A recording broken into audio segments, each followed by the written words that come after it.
ต่อมาได้ปฏิรูปเทคนิคการเรียนการสอนมาเป็นขั้นเป็นตอนนั้นแล้วต่อมาใหม่ๆล่าสุดนี่กำลังฮ้อนๆสดๆร้อนๆในยุคปัจจุบันนี้ได้ออกแบบ STEM ศึกษาเพื่อส่งเสริมเทคนิคการเรียนการสอนของครูกับนักเรียนนั้นให้มีคุณภาพขึ้นซึ่ง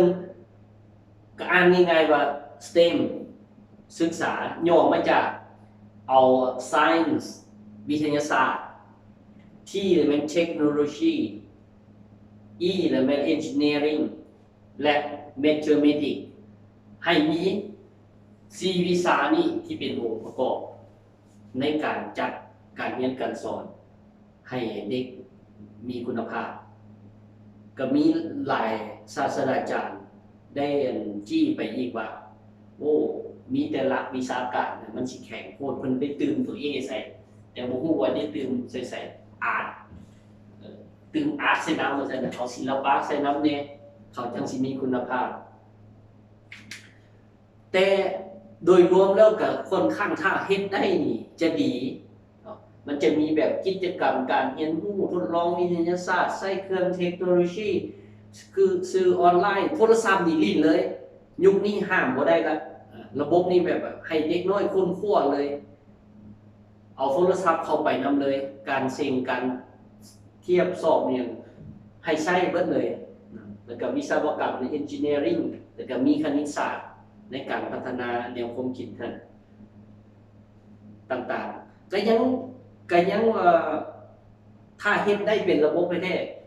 ก็ถือว่าดีแต่ว่าสุดท้ายก็ครูก็ยังเน้นวิชาการใส่คือเก่าก็เลยเฮ็ดพัฒนาความคิดสร้างสรรค์ของเด็กแท้ๆก็ยังบ่ได้เด็กก็ยัง follow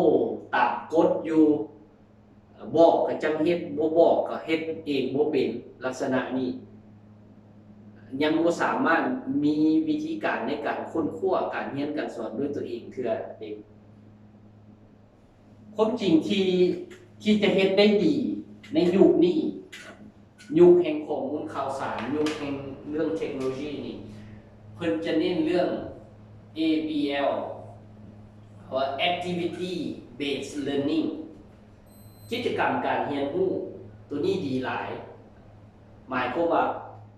สิเรียนเรื่องประวัติศาสตร์ก็เอาเขาไปเที่ยวบนเขตประวัติศาสตร์ที่จะเรียนโลดให้ไปสัมผัสตัวจริงโลดสิเรียนรู้เรื่องการก่อสร้างก็เป็นก่อโลด active โลด activity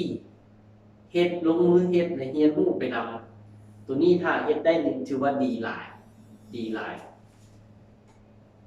และปัจจุบันนี้อยู่ไทยเพิ่นก็